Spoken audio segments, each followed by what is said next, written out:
Any of the questions already this weekend? No, just Ethan was strictly for football. I see. I'll be honest, that was only 6 hours per day. But that, Even if it was a good 6 hours per day, that was still only 6 hours. And it was only Saturday, Sunday. the rest of it was for Yeah. design. Not that you needed to, but so what I was trying to explain to you guys on Friday was if you put off a lot of your work until now, it's gonna feel like a rushed week for you. Yeah. So this is the end of the unit, this section. And I'll be done going over notes with you guys today. Which means I was trying to dedicate some time. I mean, I can just help you with homework today as well. But I thought if you had some done, I could answer questions for you.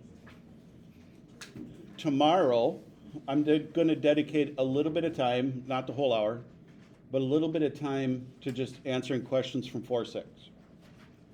And then I wanted to get started on the review for the test. So since the test is Thursday, most of you guys like doing the things ahead of time so that you have time to ask questions that you got stuck on. Right? Like, I'm assuming that you wanted to start the review on Tuesday so that on Wednesday you'd be able to ask questions on the ones you couldn't do. And that's where I'm trying to say it's going to feel really rushed to you now if you didn't get much of the homework done, because you're going to feel like you have a lot of the homework to do tonight, and then tomorrow night will be review homework, and then Wednesday night will be studying for the test. So you kind of put yourself in a corner of having a lot of work each night. And this is counting on if you're already caught up. Like, I kind of get the feeling a lot of you are procrastinating a lot on the homework, judging by how many people have turned in the homework for 4-5 and 4-4. So I'm hoping you guys haven't put too much off, and I'm hoping it's a case that you just haven't turned it in. I know that's not going to be the case for everybody. That's why I try to tell you when the test is ahead of time so you guys can kind of plan things. It's not necessarily that anything is individually too difficult for this test coming up. I just don't want you to get overloaded with everything all at once. Okay, let's do this one together. And honestly, after we do this one, you'll see all of the different possibilities for L'Hôpitals. I figured I would just do a couple more with you guys just to get you feeling more comfortable with them, but otherwise, using L'Hôpitals more than once is really the only other situation you run into. Let's see, who was the last one in? Caden? Yep. Last one without a pass. Yep. Sorry, there, is that better? Okay. When we take our test, what's going to be the easiest way by far to know you're going to be doing one of these questions? How are these questions completely different than the rest of the chapter? Yes, Caden. If you see limit on it, that automatically means it's going to be from this section. So that is for sure one good thing about these. Or other questions, I know you guys tend to get stressed, like when you see a question that just says take the derivative, right? With directions like take the derivative, it could mean almost anything. Like, you don't know if it's product rule, if it's quotient. I mean, like, you have to actually take time analyzing it. Where these questions will be good for you because you immediately know what you're going to be doing. And I'm not going to be giving you one that's not L'Hôpital's rule setup, like one that's not an indeterminate. So it should be straightforward for you at least. Okay. What's the first thing we have to do? Caden, why don't you pick somebody? I'm gonna go with Jack. He answered the last question for you. You set them equal to 0. Okay, so wait, what's it again? You set them equal to 0, like x. second power, and then below that, e to the negative x, you set them equal to 0, and then How come? you show the intermediate form by L'Hopital, and then below Oh, that- okay. So you meant good intentions. So you don't set them equal to 0. What you're doing is you're plugging in the value from the limit and then finding out what the answer would be. And if you get 0 over 0 or infinity over infinity, that's an indeterminate. So it's not that you set it equal to 0. You're just trying to find out what the answer would be. Okay, that's where I was confused when you said set it equal. So I'm going to plug in negative infinity kind of mentally. Negative infinity squared would be infinity squared, which is infinity. E to the negative infinity would be e to the infinity, which is infinity. So I ended up with infinity over infinity, which is indeterminate, but I'm not allowed to write equals infinity over infinity. So I usually would do it mentally just to find out what happens first. So then I'm just going to actually write it out separately. So the top would equal infinity. And it doesn't matter if it's positive or negative. And the indeterminate isn't separated by that. Like if this ended up being negative infinity, that doesn't matter. Limit as x approaches negative infinity. E to the negative x is infinity. This is an indeterminate form.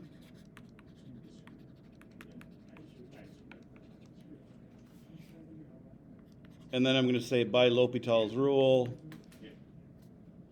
the original limit.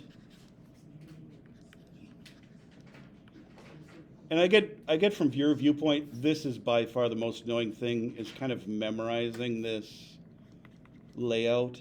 And it honestly doesn't have to be identical to this, it just has to be somewhat set up like this. The original limit is going to be equal to the limit of the derivatives. And so then I actually have to take the derivatives. So I'd have 2x over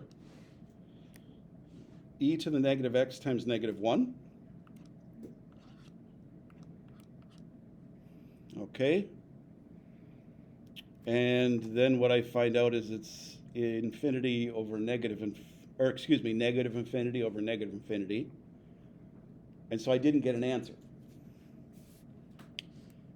Now, I'm allowed to do L'Hopital's as many times as needed until I get an answer. The annoying part about that is that you have to write it again. Like, I'm not allowed to write equals another derivative. So then I would say the limit. I mean, this is why you had so much space on this one. Limit as x approaches negative infinity, that's a bad infinity symbol, of 2x is negative infinity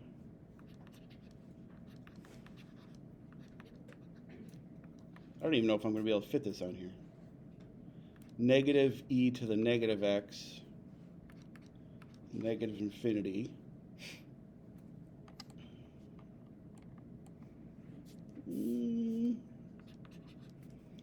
This is an indeterminate form. And I ran out of room, so I'm going to... FYI, this little weird arrow that I like drawing in our notes, that's kind of like official allowed. I'm not sure why, but that's kind of how they like you to show that you're moving to another spot. So by L'Hopital's,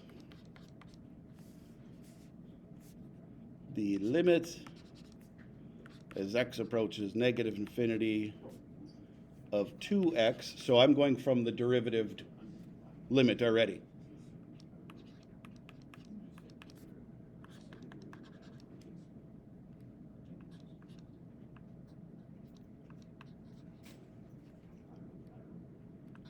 to, go ahead and ask it out loud. Oh, no, Did you figure out what you guys were trying to? You're just wondering what you wrote, like what you just wrote, and then I just said that it was the derivative of negative e to the negative. Yeah, this is like the second form that didn't work, so then I'm changing it to the third form, which on this case, I am able to get an answer now. So now if I plug in negative infinity, I would get 2 over infinity, which is 0. So if you remember, a regular number over infinity is 0 because the bottom number is so much bigger than the top. Now this is drastically different than if this was a multiple choice question. If this was a multiple choice question, like here, I'll just section this off. If this was a multiple choice question and I'm working on this one, this is just the original one rewritten, right? I would plug in negative infinity, and then I realize I have to do L'Hopital's, so then I would just do 2x over negative e to the negative x, and then realize that I still get indeterminate, and then I would do derivative one more time, and realize I can get an answer. So if this is multiple choice, you don't have to show or write any of that. You just do it. What I'm writing in red is what you would have to write if you're doing a free response question only. Now, when we do our chapter test, our unit test, that's obviously what I want you to practice so that you're used to it by the time we get to the test. But multiple choice, definitely remember that you don't have to do any of that. Like, I'm assuming most of you would just barely write scratch work on this one.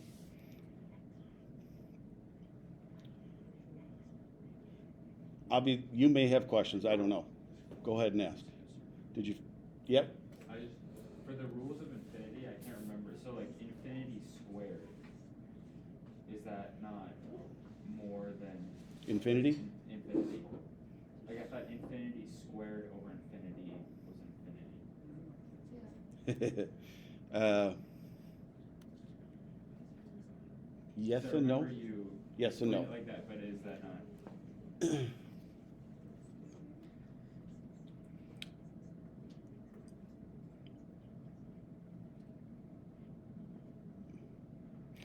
You're not wrong.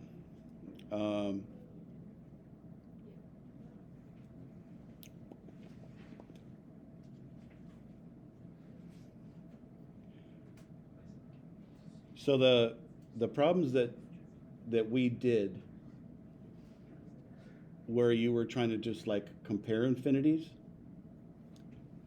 was like horizontal asymptotes and slant asymptotes.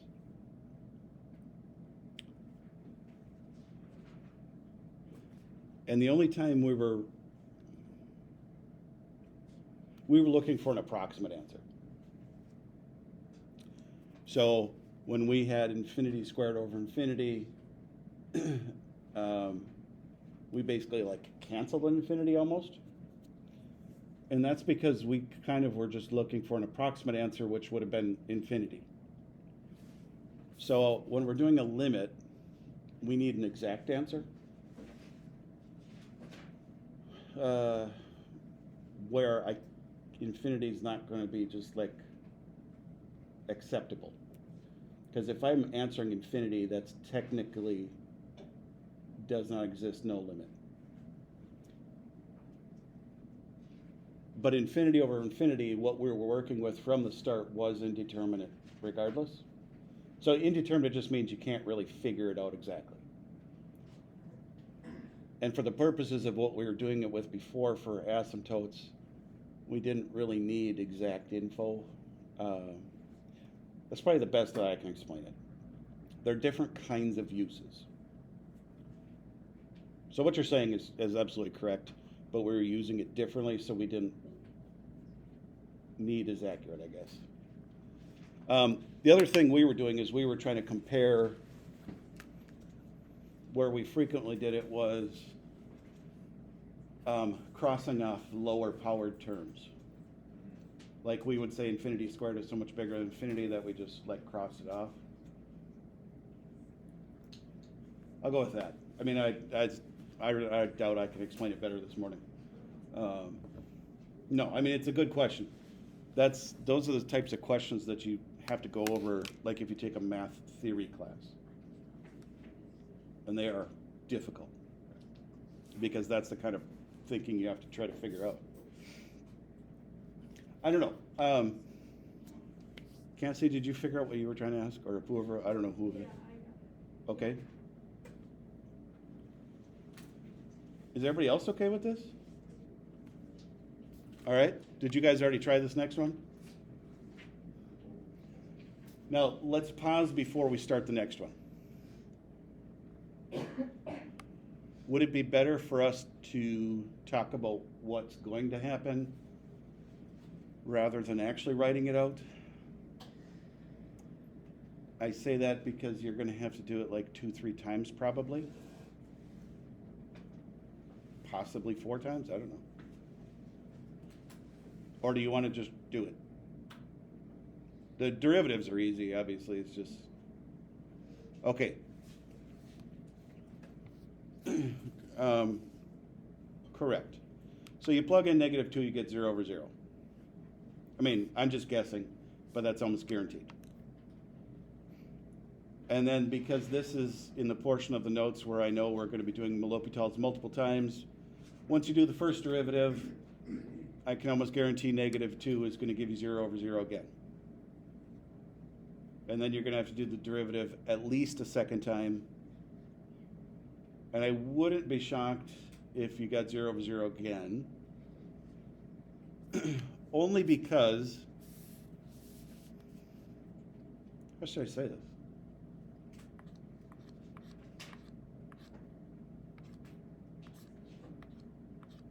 Actually, I bet you're only going to have to do it twice. So I'm assuming these factor into 3 separate factors. And each time you do the derivative, you get rid of a power. And it's similar, I mean, it's not the exact same thing, but it's similar to like canceling a factor and going down in power. So you're basically kind of canceling and getting rid of extra answers until you get to the last part where you can plug -2 and get an answer. And the downside is that's just going to be an awful lot of writing. I can guarantee you for our chapter test, I will not be giving you one like this. And there's enough of these in the homework already. That's why I'm not worried about you practicing it right now. These just take a lot of time, and the ones on the test you will get will not take a lot of time. At most, 2 steps. Just because of time and space. Do you want me to try any other ones with you? Or do you want me to go through a trig one? Okay, then if you look at example 5, that's a trig one.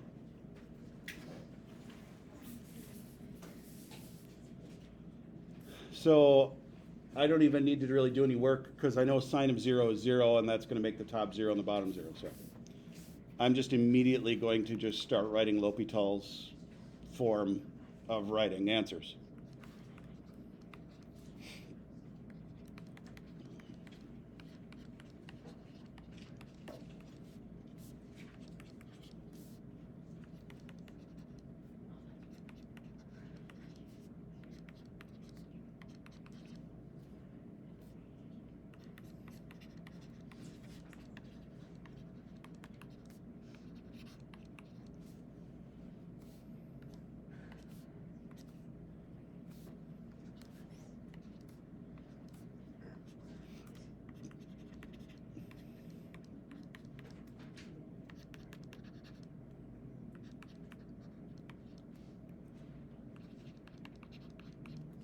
Yeah, screw you, press the button, I just did my.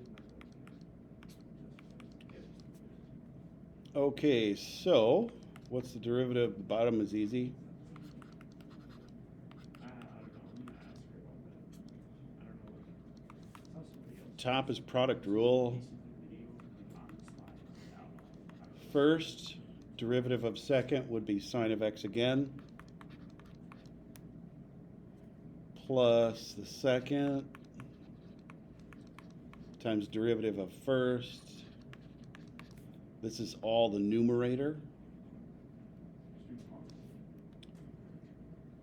And this isn't going to work out nice either because it's still 0 over 0. Oh. Wait, how'd you get the second side first? So I did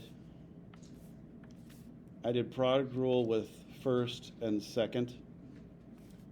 So sine of x is the derivative of 1 minus cosine x. So derivative of 1 is nothing, and then derivative of cosine was negative sine, so then the negatives canceled out. Oh, Yep. So I need to do it again. There's hardly any space here.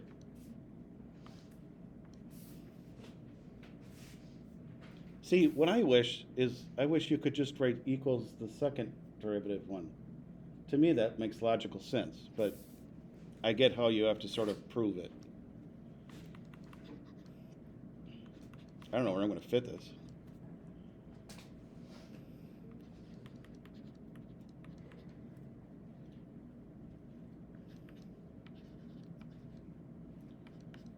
I multiplied out just to make it look semi-easier. Whoops. Whoops.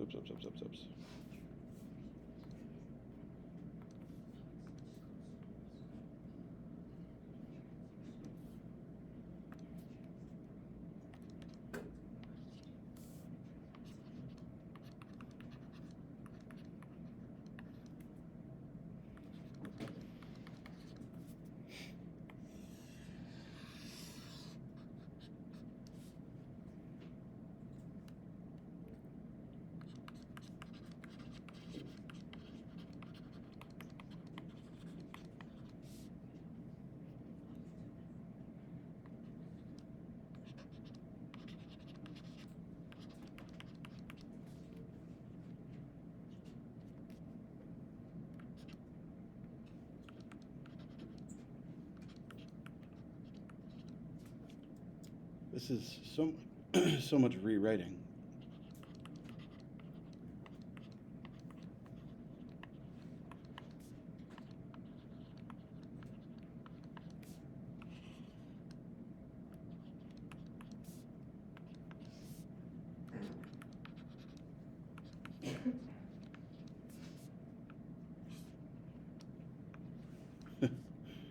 So I've got 2 sine cosine minus sine minus 2 cosine negative sine, so that's plus. Oh my goodness.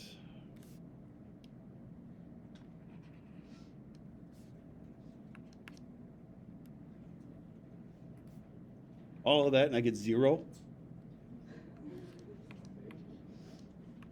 That seems like so much work for 0.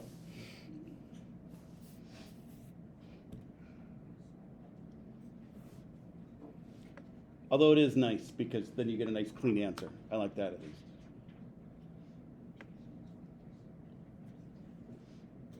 And I don't know if that was starting to get too small for you to see very well.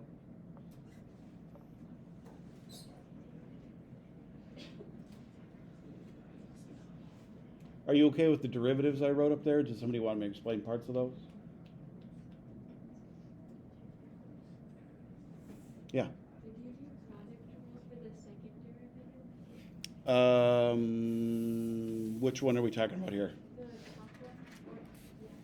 Sine squared plus cosine minus cosine squared? Like, See it to the last. how did I go to this one? Got it. Actually, what I did was power rule with chain rule. Oh, So sine squared x is the same as sine of x squared. So then I did 2 sine x derivative of sine x. And then the weird part is that cosine squared has almost the exact same thing. yeah.